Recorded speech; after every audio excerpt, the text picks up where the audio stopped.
Hey everyone, we're down to our last 3 copies of each of these magazines, and I thought it would be nice to give you a little video look at both of them because they're both extremely special.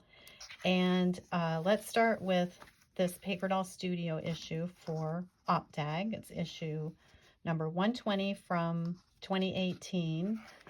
And they are going to be available on my website while they last, but again, it's just 3 copies left.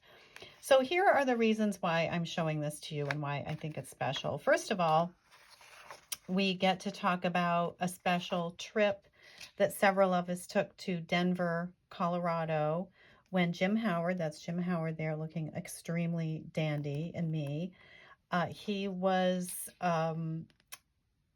his work was the subject of a months-long exhibition at the Denver Art Museum. And it was a privilege, for Jim to have his work on such a prestigious display. And I was invited to be a moderator of a panel discussion of paper doll artists. And that was Jim, Sandy Vanderpool, and David Wolfe. And they're all gone now, but they were there for this panel discussion. So let me get on with this magazine. Here is Jim's paper doll for the theme. And remember, the theme is the 1930s. The cover is by Brenda Sneathen-Maddox. And here we have some art by different artists. Basha Koenig, Corey Jensen, and Larry Basson down here. I won't point out absolutely everything, but maybe I should. Guillaume Medina, Rudy Miller did these paper dolls over here. Brenda wrote a fantastic article for us on fashions of the 1930s, talking about the silhouette and showing, we've got a lot of fashion comics came out of the 1930s. A few more paper doll examples. Here's some paper dolls submitted by our OpDag members. David Wolfe did a piece on Wallis Simpson, who was quite the fashion plate of the 30s. Oh, this is a Givenchy dress. I was thinking for sure it was a Schiaparelli, but Givenchy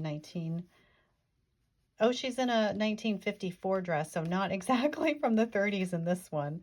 But here Tom depicts her in a 1930s dress. Can't you see Myrna Loy wearing that dress in one of the Thin Man movies?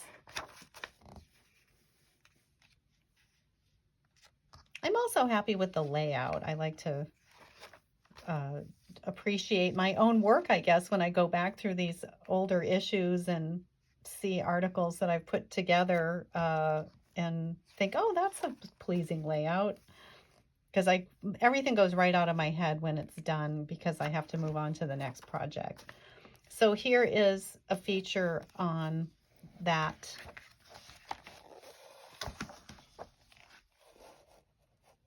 program, the panel discussion that occurred at the Denver Art Museum. So here we are, Jim, Sandy, and David, and me, and that is our representative from the museum and some of our paper doll people who attended the event, and then a look at some of the exhibition. And here's one of Jim's paper dolls he did for my publishing company.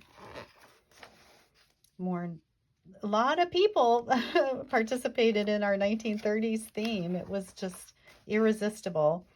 David always wrote an article relating to Hollywood. He just found a way to make every theme fit with Hollywood. And here is Busby Berkeley. And take a look at this, Ginger Rogers in the Gold Diggers movie, because he did a paper doll of her on the next page.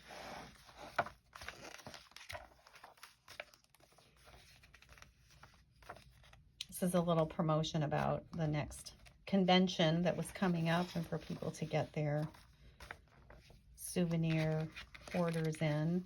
Marilyn did a number of how-tos for us, and this is one on getting a good likeness. Oh, but wait a second. This is not just from Marilyn. It's from different artists. So here's from Marilyn, and then Quaylin talked about how she gets a good likeness, and she has a very different style. And then David Wolfe talked about how he gets a good likeness.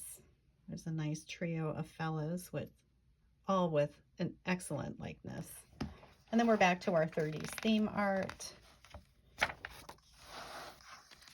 And oh, this is another neat feature where we had our readers give book recommendations that artists and collectors might enjoy relating to drawing and fashion.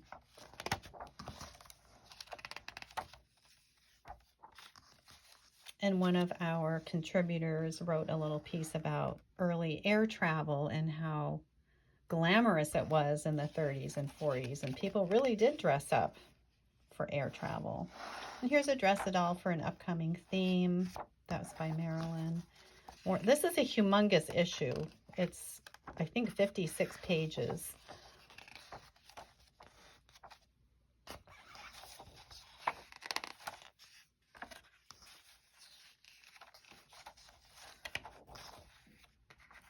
Okay, and that's the end.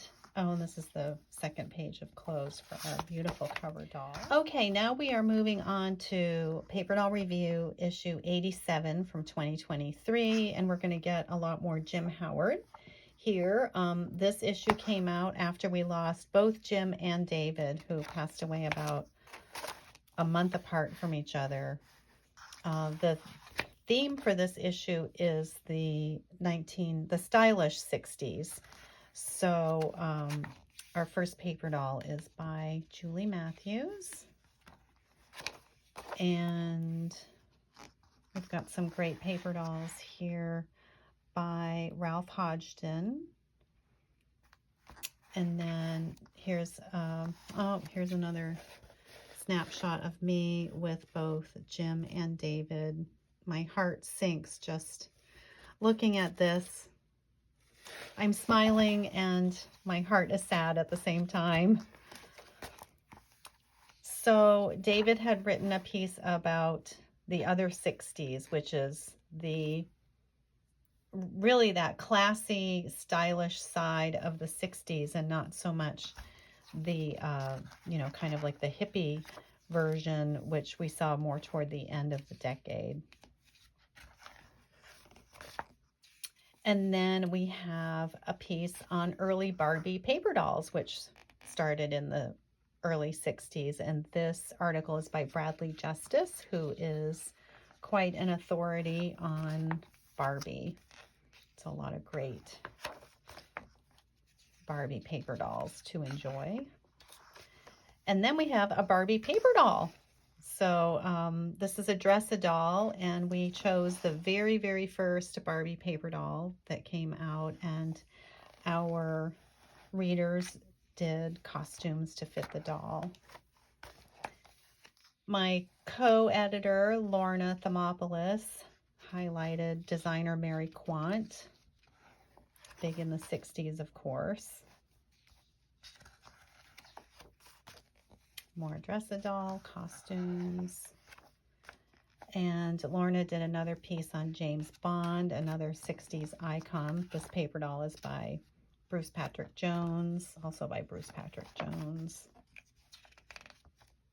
And then we're just moving into some theme submissions by our readers, and lots more cool costumes for our dress-a-doll. So here is my tribute to David Wolfe,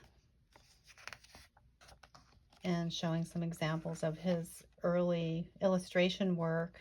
He was a fashion illustrator in England, across Europe, starting in the 1960s, like mid to late 60s into the 70s and early 80s. And then he moved to New York.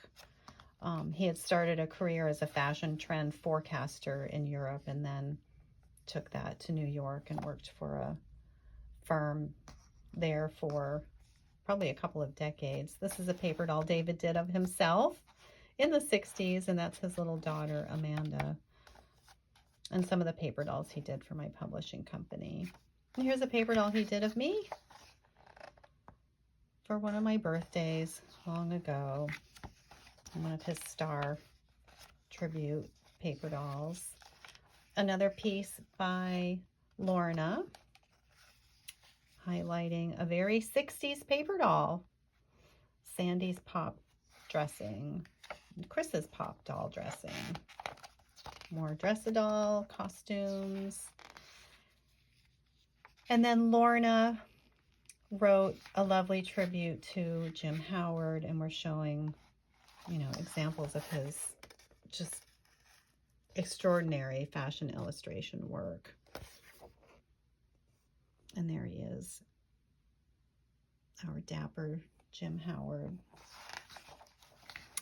His art here is a great example of what was called low lighting, where the light on the subject comes from down low, and he was really the first fashion illustrator to do that type of lighting work on his illustrations, and he you know, was a really big deal during that time.